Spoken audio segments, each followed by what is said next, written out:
Good morning, everybody, and welcome to a very special Sunday edition of the Hangout. I'm going to be your host today with Jessica absent. I'm Allison, the Gentle Nerd, and I'm joined, as always, by Light of My Life, the wonderful Karen D.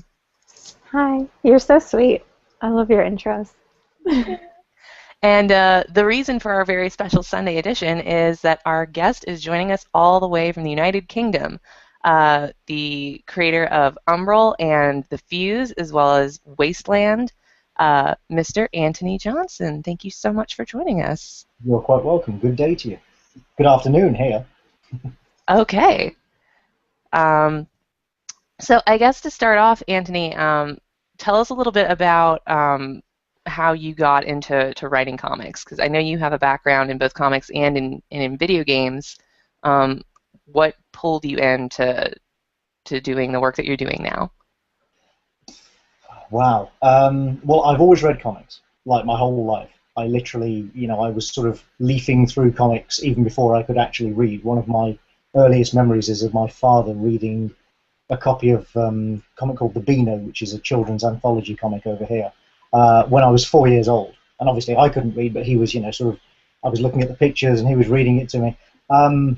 And so I've always been a voracious reader, and I grew up reading comics and books, and my parents, to their enormous credit, never stopped me from reading comics. They never said, oh, no, you shouldn't read those, read proper books. As long as I was reading, they, were happy.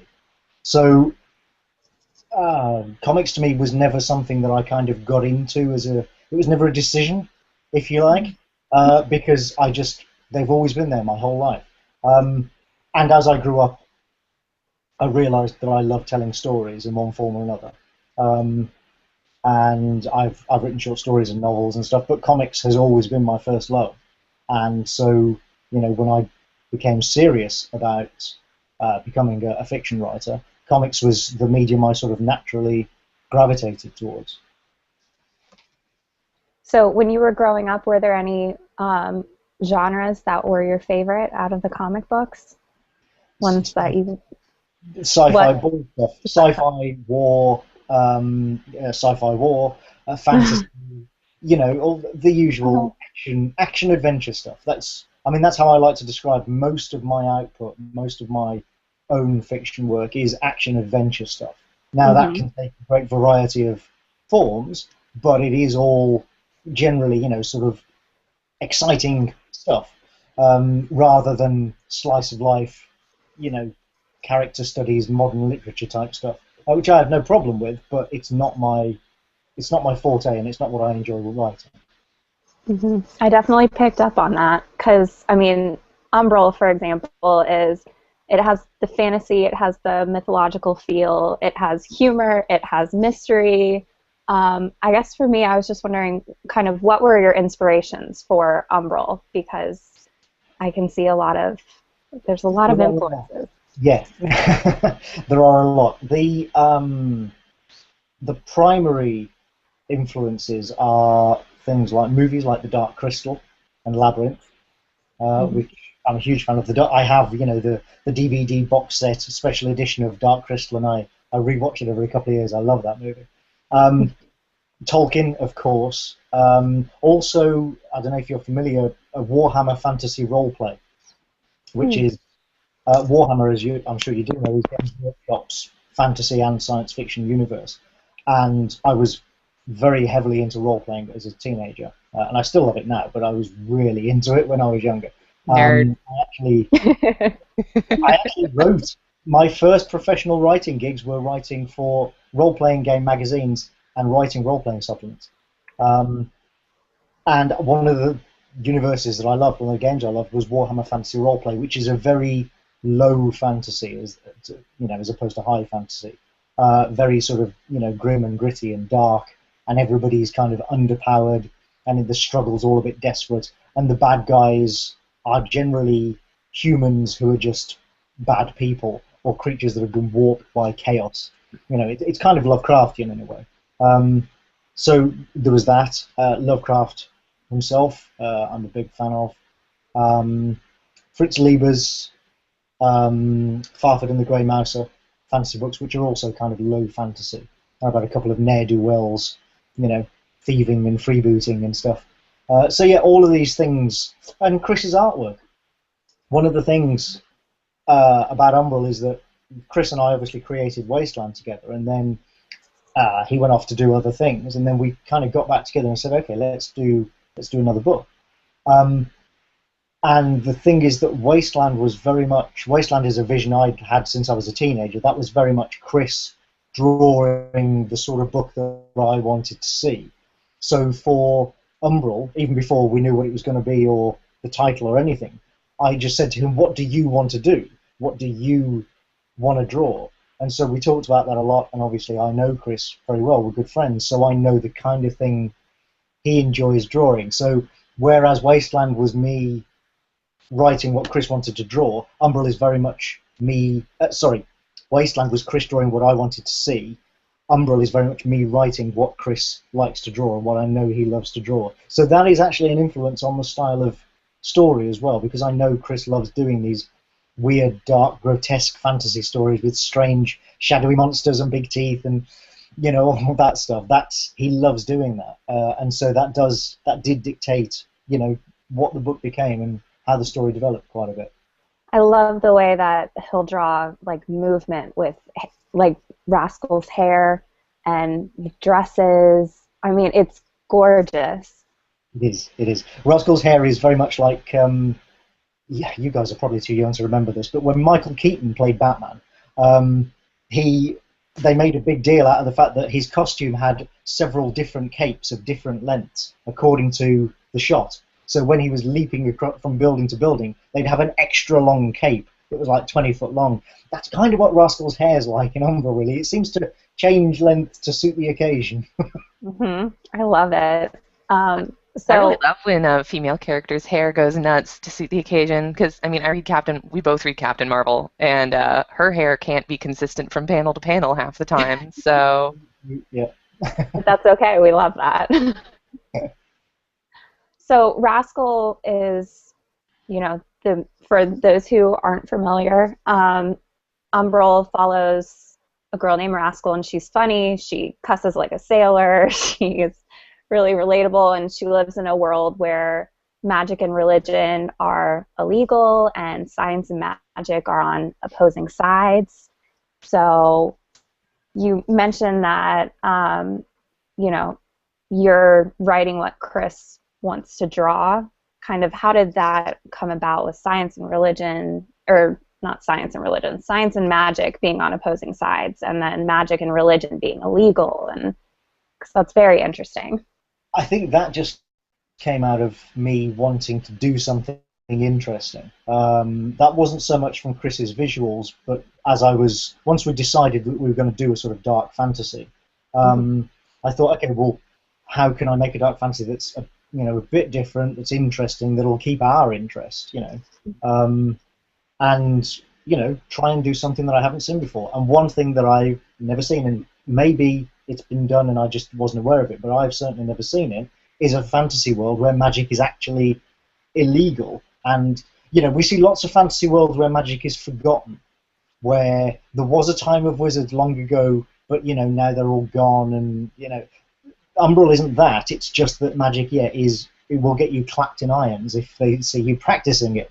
And I've never seen that before. So really, that was just an attempt, a desire to do something a little bit different and see where that would take us. And it has taken us to some very interesting places in the story that I think we probably wouldn't have got to otherwise.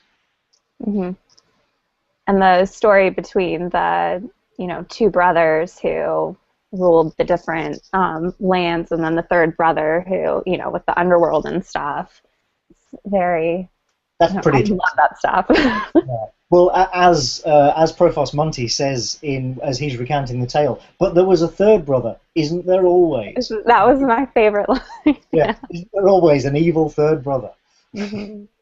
That the other two love, and then he pits them against each other. And yeah, you've got to acknowledge these things. These are myths, long-standing myths for a reason. These archetypes exist because they reoccur throughout human history and culture time and time again.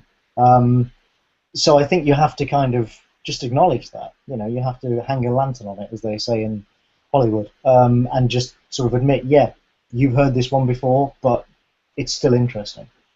Mm-hmm. And did you always want to have a female lead for the book? Yes. Well, originally, when I first conceived the sort of that image of that's on the cover of issue 1, actually, of Rascal reaching for the gem with the Umbral behind her, the thief in question was a boy, and then I just thought, we've seen that before. We've seen that so many times before. How much more interesting would it be, and unexpected would it be, if it was a young girl? And this was around the time that I was leaving superhero comics, and deciding to sort of focus almost entirely on creator-owned stuff. And that in turn was around the time that these questions and these discussions that we're having right now about representation of women especially, but also people of colour and ethnic minorities in the industry, all those conversations were starting. And I just thought, you know what, from now on, women, all women. I'm fed up of it, basically. We have 8 zillion male thieves and warriors and engineers and rogues and spies and God knows, how about some women for a change? And so that was the start of, basically from here on, certainly for the foreseeable future, all of my main characters will be female, because why not? If they were male, nobody would even question it. Nobody would blink. Nobody would think it was in any way unusual. So, I say, well, in that case, I'll make them female. If gender isn't an issue, what's the problem? Right. And then you can have these pretty dresses and really long hair that flows. Well, yeah, that's it. So I guess to switch gears, I wanted to ask you about The Fuse, which is your more sci-fi creator-owned book. Where did the idea to make it almost Law and Order in space come from? Well, that is kind of the log line, if you like. The actual original line that I conceived when I was pitching it was, what if Homicide was set on board Battlestar Galactica? But yes, it's also Law and Order in Space, or CSI in space, however you want to put it. I watch a lot of cop shows. I always have. I like the procedural format because it's one of those. It's a bit like Parlor Room Mysteries. It's one of those formats that has its tropes, has its structure, and you can work within them. It has constraints, but you can work within them. You can occasionally break those constraints, and I find that interesting. Plus, I love a good detective story, a good murder mystery, and I'm a huge fan of sci-fi. As I say, sci-fi was one of my favorite genres growing up. I read loads of sci-fi books. I grew up reading sci-fi comics like 2000 AD. Putting the two together seemed like a fairly natural fit. I mean, when I first had the idea for The Fuse, it was just called Midway back then, about 10 years ago. And it was originally a space elevator, because those fascinate me. The city had grown halfway up the space elevator, hence it being called Midway. But that wasn't quite working. I looked into the physics of it, and I was like, yeah, that's just not going to work. So it became an orbiting station. And originally, the story was more or less the same as the first trade of The Fuse now, but it was from the politician's point of view. And the Fuse's nascent freedom fighters' point of view, the separatists, and that just wasn't quite as interesting. I suddenly, had one of those head desk, like, hang on a second, it's a murder mystery. Wouldn't it be more interesting to do it from the cop's perspective? Isn't that the more natural thing? And sure enough, it was. As soon as I flipped that around and started doing it that way, it was much more interesting, much more exciting. And then I thought, oh, hang on, and now it's a series rather than just a single story. So that was, and at that point I thought, hang on, that was when my love of American shows kind of came into the mix. And I thought, okay, well, if I'm going to do this, I think it has to be a procedural, because the thing is, I mean, I love British murder mystery shows, but we've never been a frontier within sort of civilized memory.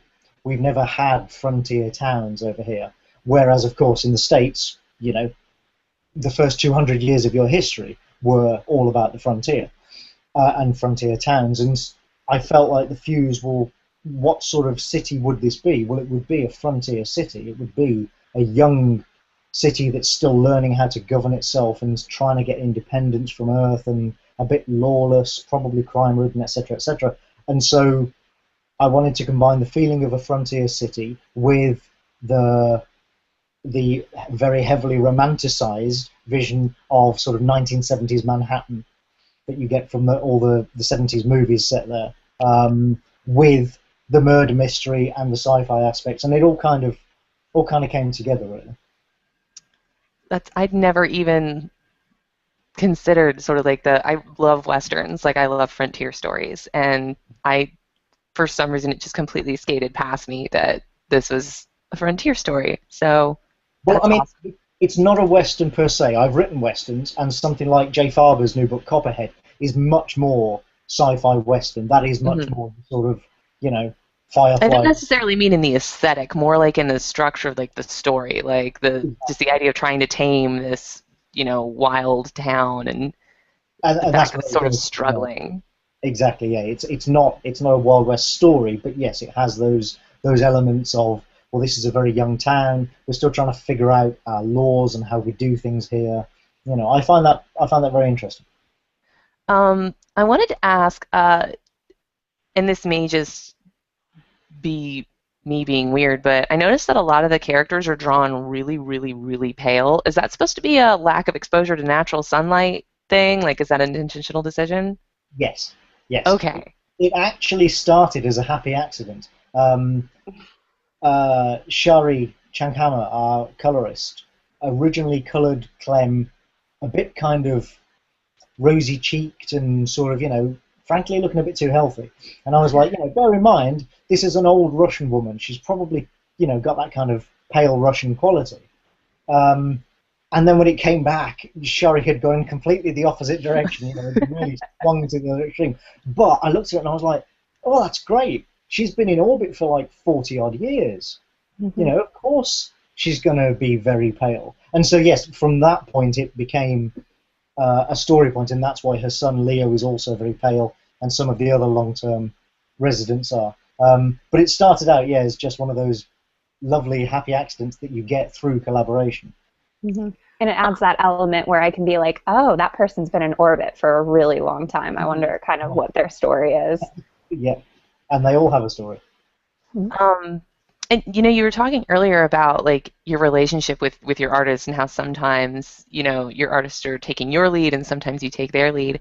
What's the case with The Fuse? Like specifically with the design of The Fuse itself? I mean, was that something you had in your head, or was that a kind of thing that you bounced back and forth? The design of the station was something that I had in my head and then sort of worked with Justin on. But that was kind of, the idea of, because it's called The Fuse, the idea of something that looked a bit like a traditional fuse with, the big dishes on top and all that sort of thing. That was set in my head, and I just sort of worked with Justin on that. However, most of the other elements, the monorail, which we've only barely seen, the vehicles, the Lupovators, all manner, the buildings, City Hall and the cop precinct, that sort of thing. Those were all those were all designed in collaboration between myself and Justin. Because he likes really doing that stuff. I like really doing that stuff. I mean, we spent 2-3 hours going back and forth designing the badge, the cop badge for Midway Police. We barely even see it in the first arc. We don't really get a good look at it until the second story arc. But we felt that these things were important. And, we knew it would appear at least in small size occasionally. People flash their badges and stuff at citizens. So, stuff like that we enjoy doing together. Justin's a great designer. I have obviously a sort of a vision for what it should be, but Justin is a great visual designer, and so together, yeah, we come up with some good stuff. It's kind of weird the way that everything, all the things you were just describing, how they're designed. It's not too far removed from That's what deliberate. those items are now. So I think it makes the story. If you're not a sci-fi person, I think you can still read The Fuse because like it. I almost forget at points that I'm reading a story that's set in space. I'm just Right. like, oh, it's a future on Earth or something. Like it feels organic enough to what we know. Um, That was a how? deliberate decision, yeah. I Okay. mean, one sort of slightly derogatory name for it is mundane sci-fi. The idea that the future is actually just like now, but with a few different gadgets. But that was very deliberate, partly because I didn't want to scare off people who think, oh, sci-fi, I'm not going anywhere near that. But also because I think for a story like this, it makes more sense. Once you introduce real high concept sci-fi stuff, warp drives or teleporters and stuff like that, it's really difficult to then do a good solid murder mystery, because a good murder mystery relies on miscommunication, misidentification, uh, Lack of information. right, the lack of being able to access information, exactly. And so to tell that kind of story, you need that sort of environment.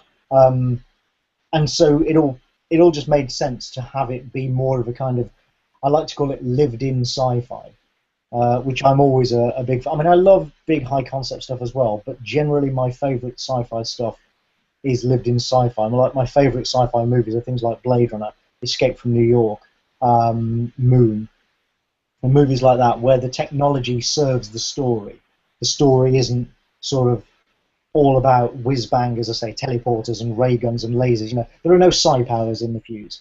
Nobody is riding a spaceship and shooting lasers at anyone. These things will not happen. Well, I think it lets you because I've noticed whenever you read anything that involves a lot of world building, you have to make the decision of how much are you going to focus on explaining the world and how much are you going to focus on, developing your characters and how they're talking to one another. And obviously you can do a lot of it at the same time with context clues and things like that, but I think with the Fuse, it's very clear that you want us to focus on these people and the Yes. structure of the society that they're in, and not necessarily get bogged down in, oh, here's this really crazy sci-fi concept that, for some reason like that your whole narrative hinges on or something. Absolutely, yeah. I mean, it's something I have been criticised for, but world building is kind of my thing. It's one of the things I do in video games. I love doing it. I'm quite good at it. It's become a sort of speciality. However, the way I go about relating the world to people in my stories, I tend to err on the side of assuming that the reader's smart, basically, and that the reader will be able to figure things out and will enjoy figuring things out for themselves by the actions and the words of the characters. Um, it's partly a sort of a desire for naturalism, because I don't explain. If I get in a car, if me and Marcia get in a car and drive somewhere, we don't explain to one another how the car works every time we switch it on. Um, do you know what I mean? Yeah. There's a lot of explaining goes on in a lot of sci-fi, and I don't like doing that. I like stories myself where it's assumed that I can figure these things out, and if it's really important, the writer will figure out a way to tell me. As we did in issue 5 of The Fuse, for example, where you first get the view of how it looked during construction, Hmm. and the explanation of what FGU means and how these engineers decided to stay behind, and that's how Midway City built out. Because that's really important, and so we thought, okay, let's put a bit in where we explain that, but the explanation still comes about naturally. It's Hmm. not a big info dump. It's not 3 pages of text at the start of an issue telling you this is the world you're going to step into. That's not my style. It does And make characters like Dietrich very useful because, I mean, he's the new kid on the block, and thus he yeah, gets to sort of be us in terms of still needing to learn things. Yes, exactly. And you do need, a character like that when you're having that sort of, when you're doing that sort of world building. Um, but a character like that is an archetype, so you can get away with it without being, you can be an archetype without being a stereotype, which is how I like to think of both Clem and Dietrich. They are archetypes, no question. You have the grizzled old vet, you have the young buck. We've seen these types of characters before, but I hope they're not stereotypes in the way that they're presented and in the sort of nature of their characters. They have these archetypal roles, but the characters themselves are, I hope, quite fresh and interesting. Uh, I think I think you've nailed that. I mean, first off, your grizzled old vet is an old woman, which is not usually the case. And I mean, you were just saying there's enough dudes. Yeah. Put a woman in charge at some point. That was And another one then that literally came about from thinking, what if the grizzled old dude was actually a grizzled old gal? That's, and from that, the whole character and her history and everything just kind of sprawled out from that, yeah.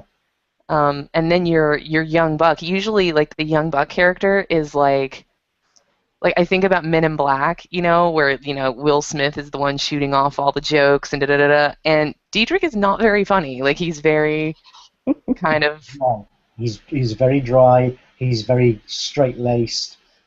He does occasionally crack jokes. Like he cracks at least one joke in Volume 1, and I think he already cracks another one by... where am I up to? I've just written... Hang on. Right, I've written issues 7 and 8, and I'm going to write issue 9 next week of the second one. I'm pretty sure he cracks a joke in issue 8. So, So two jokes. Yeah. one per volume. Don't Yeah. don't go crazy. German humour, so it's not going to make you split your sides, but, He has a little bit of it. Yes. We have a question from a viewer, Mike Garvey, and he wants to know if you can give any clues about what's coming up next in The Fuse. And he's really enjoying the book. So we don't want any spoilers, but maybe like a little tease for Mike, because... Sure. The second volume is called Gridlock.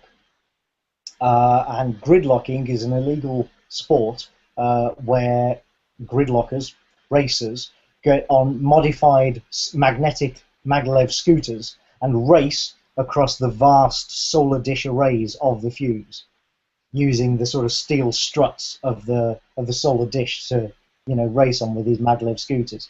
That's cool. And That's really cool. Turns up dead. And so you have that's the murder mystery. That's volume 2. The mystery is who killed this gridlocker, and it will take us all over the Fuse. Let me think. We're going to a lot of new different places, and some we've seen before. So we're going down to level 44 and the grav tanks, where all the drug dealers hang out. We're going back up to level 50, and we're going for the first time over the wall, which is the dividing line between Midway City itself and the solar energy processing areas, which are at the either end of the Fuse. When you look at the big picture of it in issue 1, the big double-page spread, there are, at the ends it's relatively sort of clean, if you like. The city hasn't spread there yet, and that's because those end caps, as we call them, are owned by ISEC, the International Solar Energy Extraction Council, which built the Fuse. They still own and run those areas, and that's where all the collection and processing and then transmission of solar energy is done on the Fuse. And so those people, they fall under GPCon, which is the Global Police Council. They fall under GPCon jurisdiction, but they're very hostile towards Midway cops. And so that's another interesting aspect. We're going to go over there and see that for the first time. Very cool. So much that there's so much like politics as usual and like societal corruption all happening in this like amazingly weird space station. Basically, oh god, it's just like a really cool way to do like space colonization to me. I don't know. Yeah. And we It's haven't super even seen Mars or Moon base yet. There's a base on the Moon. There's a colony on Mars. We haven't even seen those yet. We will in time. So I think it's about time for us to bounce over to rate the genre. So Karen, why don't you start? And for I guess those, if there's anyone who hasn't watched the show before, rate the genre we throw a genre at our esteemed guest, and he gets to rate it based on 1 to 10. 1 being he would not want to write it at all or even touch it, and then 10 being, oh my gosh, I'm vibrating with excitement. So I will start off. I love the dark fantasy, and I especially love that it has some of the elements that I love in all ages books, like with the hair, well, for Umbral, like with the hair and the dress, but I also love how Rascal cusses like a sailor. I mean, it's very much for adults, and I love that about it. But I want to rate the genre for like an all ages type of fantasy book, like for young kids. What you would rate that? I would totally do that. I actually, I love YA fiction. I read quite a lot of YA. One of the things I do, which you may not be aware of, is have you heard of the Alex Rider novels? I haven't. There was a terrible movie called Stormbreaker made of the first one a few years ago. But the books are like multi-million, best-selling, global phenomena. They were kind of they were post Harry Potter but pre-Twilight, mainly aimed at boys. It's basically a sort of young James Bond kind of. So anyway, they're actually written by a chap called Antony Horowitz, who's English, lives here in England, and published by a British company. And I do the graphic novel adaptations of those books. So we've published 4 so far. Emma Vicelli has just taken over art duties, and she's now drawing the 5th, and will draw the 6th as well. So I love YA, and I do have plans to do a YA story soon, probably a novel rather than a comic. But I would totally write a YA comic, yeah, absolutely. Mm-hmm. Very cool with the novel too. I like that idea.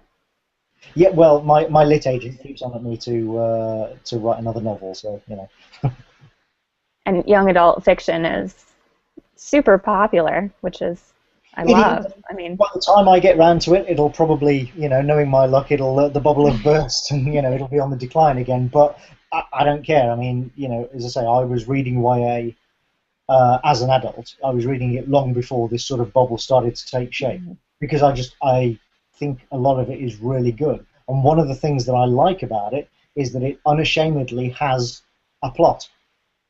It has stories. Things happen. It's not just a bunch of middle-aged people standing around worrying about their problems they have in their life.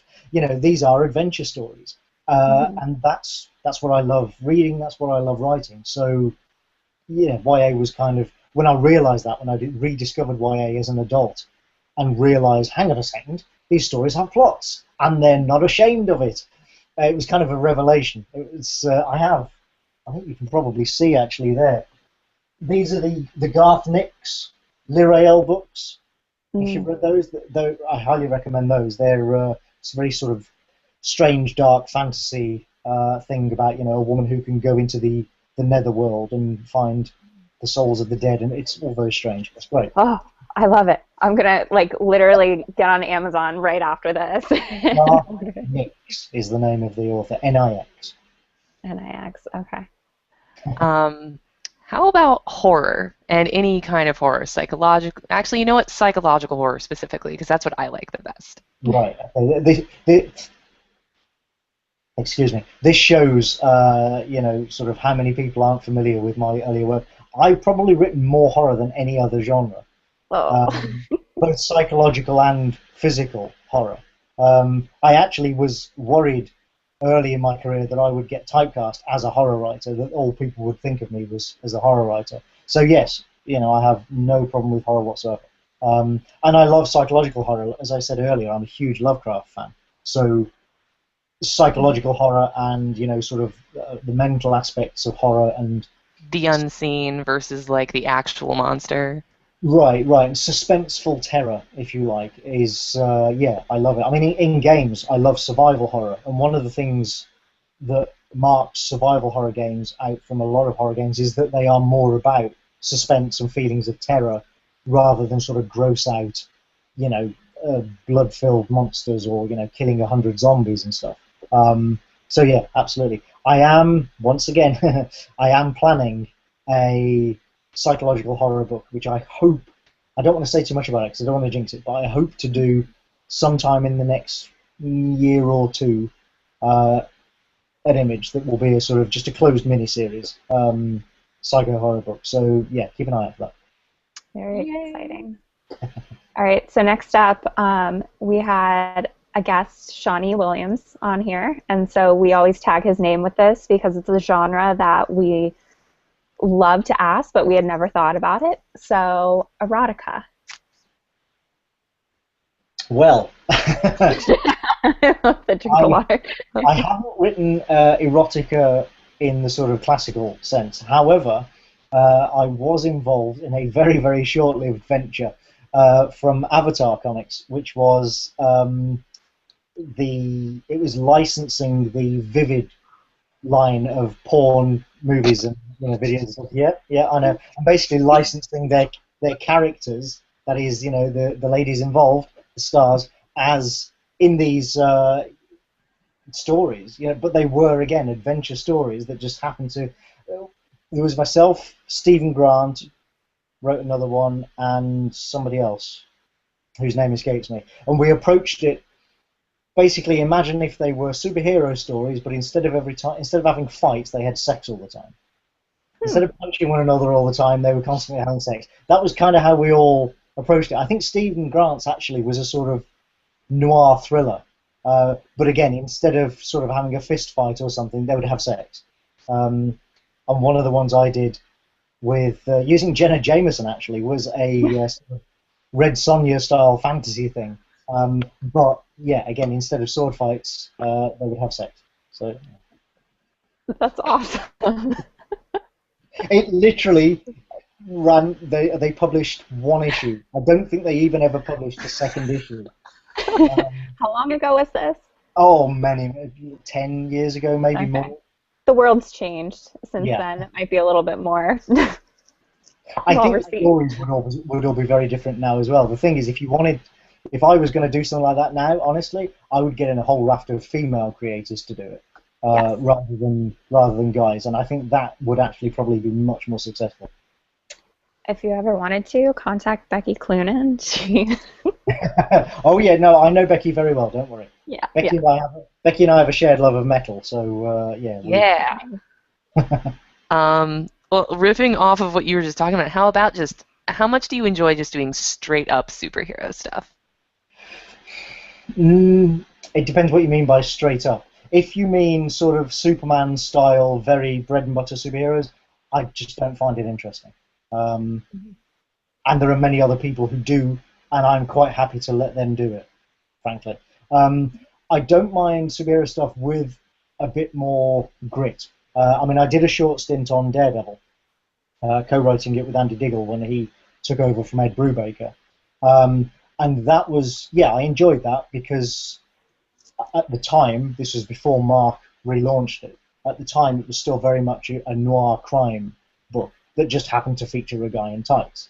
And so that kind of book, I could get behind that. And I did a tie-in for Spider Island with Shang-Chi, the Master of Kung Fu. I love Kung Fu movies, so, I could get into that as well. I like, and my tie-in for Shadowland was called Blood on the Streets, and it was basically a murder mystery, but with 4 B, C-list superheroes thrown into the mix. There was Misty Knight, Silver Sable, Paladin, and the Shroud, all kind of thrown into the mix to solve this murder mystery. I'm sorry, Misty Knight is A-list, at least in my book. I love Misty Knight. I love Silver Sable, but they are not A-list, let's be honest. So in her heart. In my heart. She's in the A-list of my heart. So those kinds of superhero stories I can get behind, absolutely, and I enjoyed doing those. I did throw my hat in the ring for Daredevil after it ended, and it was going to be relaunched, but for what, in hindsight, are now fairly clear, obvious reasons, they went with Mark, because I would have continued the sort of style of Bendis and Brubaker and myself and Diggle with the sort of downbeat crime noir stuff, and clearly that's not the direction that they wanted to go in. They wanted to, go to a sort of more mainstream superhero style, and that's just not me. As I say, I have nothing against it. I have many friends who write those sorts of books, but I'm just not into writing that stuff myself, so I'm very happy to stand back and let my friends go and write those books instead, Good approach. So it seems like you've just written a ton of stuff, really. Is there any genre that you haven't touched on yet that you're avoiding for a particular reason or that you want to try but you're a little hesitant? Um, Or are you super brave and you just tackle anything? well, the way I approach genre is if I is from the viewpoint, the starting point of having a good idea. If I have a good idea for a story in a particular genre, then I'll try to follow it through. I don't care about what genre it is. I just care that I've had a good idea for a story. Like the psycho horror that I'm planning at the moment that I mentioned. I didn't think, oh, I'm going to write a psycho horror book. I just had an idea and thought that would work really well as a psychological horror. Um, that's, I mean, early in my career, I thought that I wouldn't be able to do comedy, and then after a friend basically dared me, I ended up writing 2 rom-com graphic novels. So once you've done rom-com and westerns and horror and kids adventure and sci-fi and fantasy, there's not a lot left. You just start smashing them up together. I feel like there's a lot of smashing up together already, though. Yeah, it's true. So oh, yeah, man. I can't Do a think. rom-com psychological horror. Try that one. See if Oh, that wow. works. Yeah, wow, Oh. yeah. Love Yeah, that. rate that one. Rom-com psychological horror, 1 to 10. Wow, yeah.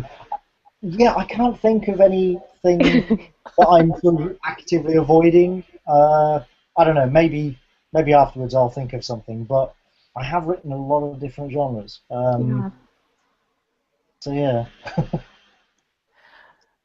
Well, I think it's time for us to bounce over to our picks of the week. And I guess I'll start. Surprising absolutely no one, uh, my pick of the week was The Wicked and the Divine. Oh my And this is gosh. the beautiful Kevin Wada variant, the Morgan and Baphomet. Kevin Wada, I love you. You're my favorite cover artist. Don't tell Jamie McKelvey. But yeah, this is the first issue where this is my favorite one since the first one, and it's the first issue where we really get a greater look at the pantheon of gods and how they interact with each other. We've mostly seen them kind of through Laura's eyes, and we continue to do that, but we also there's just sort of an added layer of what their motivations are and what they're hoping to get out of the situation, as opposed to what they have one purpose and Laura has a distinctly different purpose, and it hasn't been so clear until now. Yeah. Also, best use of Daft Punk that I've ever seen, and I really just enjoy what they're doing with Bale as Kanye, because this giant mural at Bale's place, I can see Kanye West having this in his house. Yeah.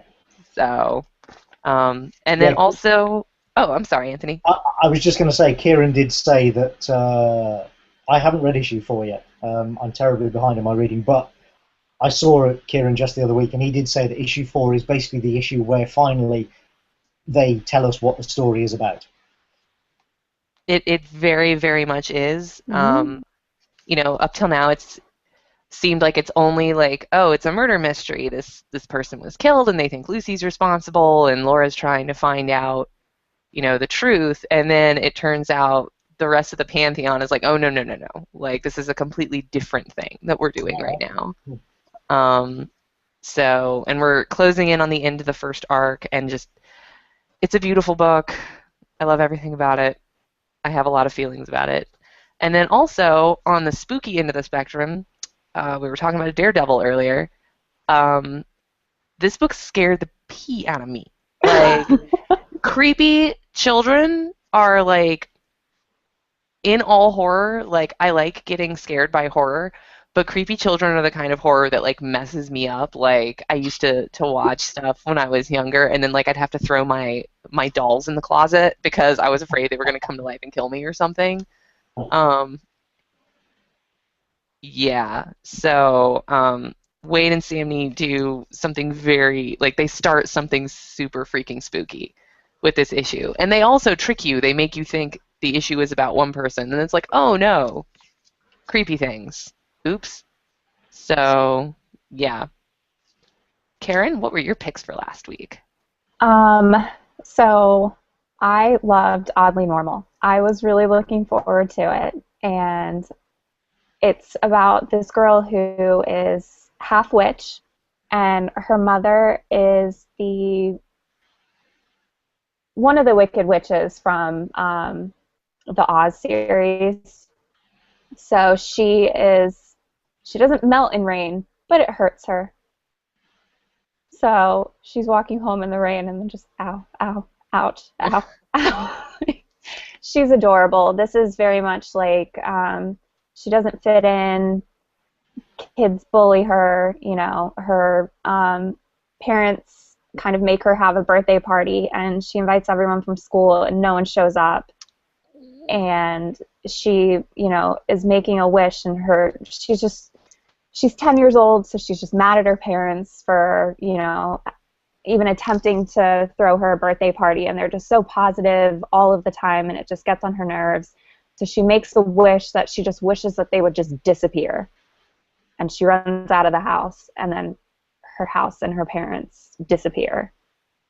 So it's kind of all about her, it's be careful what you wish for. And when you're 10 years old and you get mad at your parents, I mean, I'm almost 25. I can't believe I love this book so much, but that's who I am. It's adorable, and I feel like everyone can kind of relate to when they were younger, and sometimes, kids were mean, I think sure we can all relate to that. So I found it wonderful. So, Antony, I know it is hard to keep up with books on a weekly basis when you are writing.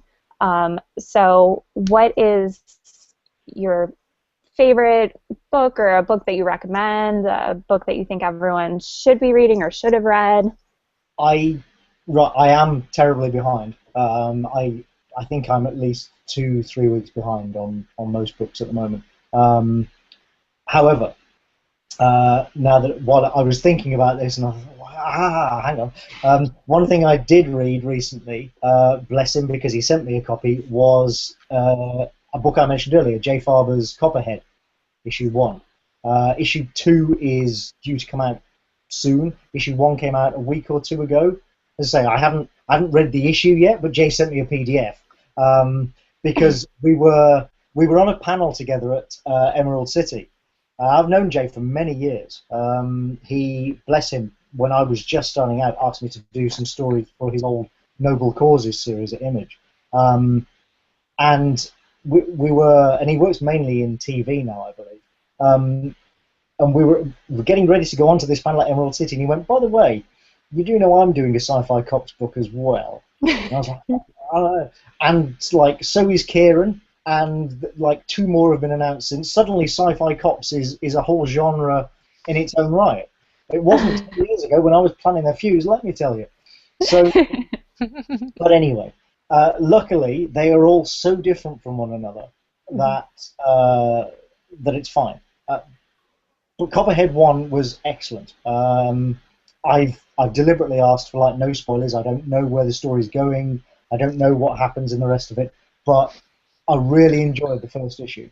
And so I would recommend that. If you like The Fuse, if you like Firefly, if you like, sort of sci-fi frontier stuff with a bit of murder mystery and cop thrown in, then yeah, definitely get Copperhead issue 1, which came out a week or two ago. Issue 2 will be out in 2-3 weeks or something. From Image, I hasten to add. Mm-hmm. Yay, Image. We love Image. We do Yes, too. Going on to our picks for what we're looking forward to next week, we'd be remiss if we didn't point out that Umbral number 9 is out next week. Yes. Number 9, Twisting the Knife. Okay, so Umbral number 9, go pick it up. I'm really looking forward to the return of my favorite of the superhero books, Loki, Agent of Asgard. I think it's an Axis tie-in, and I've been looking forward to this issue just because the cover is Doctor Doom with Loki wrapped up in chains on a leash. And Only good can come from this. Fan service. Only good can, and he's doing the Doom thing, like he's holding up the chain, like Doom, and yeah, I don't care. Like that book scratches every fangirl itch I have. I love it. I love the book, and Al Ewing is such an amazing writer, and Lee Garbett is such an amazing artist. Um, though I think on this issue, Jorge Coelho, I can't pronounce his last name, the guy who did the art on Polarity, I think he's doing art on this issue, so I'm very excited about that. Um, Also, I believe Butterfly from Boom Studios is debuting next week, and it's written by our dear friend Marguerite Bennett and Arasha Mel. Phil Noto's doing the covers, and Antonio Fuso, I think, is on the interior, and it's like a hard spy story, sort of like a legacy story. Butterfly is the code name for this agent, and she ends up getting framed, and it's tied to her father, who was like a Cold War spy. So it's really cool. Like if you've been enjoying Velvet and you like that sort of stuff, you'll probably dig something like this. So again, a new issue, #1. Oh, and Letter So, 44 is out. So everybody, please keep reading that. That reminds me, actually. Have you read a book of mine called The Coldest City? No, but if it's anything like Letter 44, I will buy it right No, now. no, actually, I was thinking more about the other book you were talking about in Star Wars Velvet. It's not an action book at all, like Velvet. Very, very far from it. But it's a Cold War spy thriller starring a female spy who gets sent into Berlin for the first time just before the Berlin Wall comes down. And the sort of political repercussions and a bit of a cat and mouse game. But it's very much in the vein of sort of John le Carré type stuff. It is all sort of intellectual. There's very little action. It's all kind of Cold War stuff. And this is from Oni Press, right? That's from Oni. Yeah, that's right. Yeah. are you buying it right this second? I am. That's another one that a lot of people who are reading me now have no idea that I did. But yeah. Thank you, Amazon One Click. No, I should be thanking Amazon One Click. I have zero impulse control when it comes to this show. Yes, we are frequently buying stuff as we're talking to creators. So I am looking forward to Rachel Rising #28. I'm actually wearing my Rachel Rising t-shirt. I love it. So good. And sorry, I'm really excited for Rachel. Oh, Saga #23, because Allison and I, our hearts have not been broken enough. They just keep kicking us in the stomach every issue. Yeah. Like, take our heart, break it, throw it on the ground, just kind of stomp on it, and we're like, we love you. Yeah. This whole arc really is about just breaking the reader's heart, isn't it? It is. It is. It's just like, I love it so much, though. I don't know why they're doing this to us. It wouldn't be interesting if everything was just okay all the time. I know. It just hurts. We're in the Empire Strikes Back phase, I feel like, where everything's gone wrong, and we're going to end the story with, like, Han's been captured, and yeah, it's going to...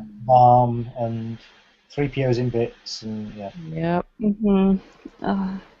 And then Mind Management, #26, is coming out. I'm actually pretty behind on that series because I keep rereading it because it's one of those books that is, well, we've already cussed today, right? It's already explicit. It's such a mind fuck that, like, you have to keep reading it over and over and over and every time you read it, you just absorb more and you get new understanding about what's happening, later on. So I'm behind on that series, but I do love it. So I'm looking forward to Mind Management too. Anthony, are there any books that are, other than Copperhead, that are coming that you're excited about? Yes, and I don't know if it's out next week or in a few weeks' time or something. But there's another Image book called Rasputin. Yes. Wiley Rossmo on art that looks amazing. I've seen a few pages of that when Riley was working on it, and yeah, it looks fantastic. It's not next week. I think it may be the week after. Jessica, actually, our absent co-host, got an advanced copy of Rasputin and already did a review that we put up Cool. on Comicosity, and I she haven't actually loved read it. it. I just saw some advanced pages, but yeah, I'm really looking forward to that. Yeah, she really enjoyed it. Excellent. So I guess that's sort of our agenda for today's hangout. Antony, thank you so much for coming on and for being willing to be flexible with your schedule. Well, no, I should be thanking you for that. I mean, thank you for having me and for being willing to change your time so that I wasn't up until 3 o'clock in the morning or something. The thing is, ironically, I'm going to be up until 5 a.m. tonight anyway because on Sunday nights I stay up to watch Sunday Night Football live. Oh. We get it broadcast live here in the UK. So I'm going to be up until 4 or 5 o'clock in the morning this evening anyway. Interesting. Who's your team? For my sins, the Dolphins. But also the Giants. My NFC team are the Giants, and obviously they've been doing a lot better recently. I'm actually going to New York Comic Con. I'm going out there a few days early so I can watch a Giants home game. Oh, very cool. We will see you. We will be there. Not the game. Not the Giants game, but New York Comic Con. Yeah. But that will actually be my first. That will be the first time I've attended a game in the US. I've been to live football games at Wembley here in England, but never to an actual league game in the US. So enjoy the expensive beer and the cold hot dogs. I mean, not to mention the expensive tickets, frankly. Oh, definitely. It'll be an experience. Exactly. Although I remember a few years ago I was talking about that to Ron Richards at Image, and he said if you're going to go and see a live game, you have to go and do it in Green Bay because of the cheesehead fans. He said I've never experienced anything like it in my life. So maybe one day I'll get out to Wisconsin as well. Well, is there bit of a tangent there? So. No, it was interesting. Is there anything else that you want to plug while we've still got you? As you can see down there, I am at Antony Johnston on Twitter, mind the spelling, and my website is the same, antonyjohnston.com. Again, mind the spelling. Yes, that is how I spell my name. It's not a misprint. I know how to spell my own name. Blame my mother, she can't spell. Yeah, everything you ever wanted to know about me is there on my website. I also have, if anybody watching this is an aspiring creator themselves, I have a lot of articles and sort of thoughts and what have you, essays on my creative process and my organization process and those sorts of things. I like to try and give something back. So yeah, just anything you want to know, it's there on the website. And if you want to see pictures of my dogs, they're on Twitter. Yay! Karen's gonna go look at pictures of your dogs. And I already have today. They really are. Yeah. We just went for a walk around a local reservoir this morning, so there are lots of pictures of landscape and dogs already on there. Yay! Well, again, thank you so much. We would like to thank very much Victory Comics for their promotional consideration of Victory Comics in Falls Church, Virginia. Please check them out. And, of course, Comicosity.com, without whom we couldn't do this. Please make sure you check out Comicosity for all the latest news, reviews, interviews, previews, and exclusives, as well as regular columns such as Jessica's Mom's Cover Watch. And Comic Love, and you can get featured on 10 Tweets Thursday. There's something for everybody. So thank you, Comicosity. We love you. And until next week, everybody, thank you so much for watching. Bye-bye.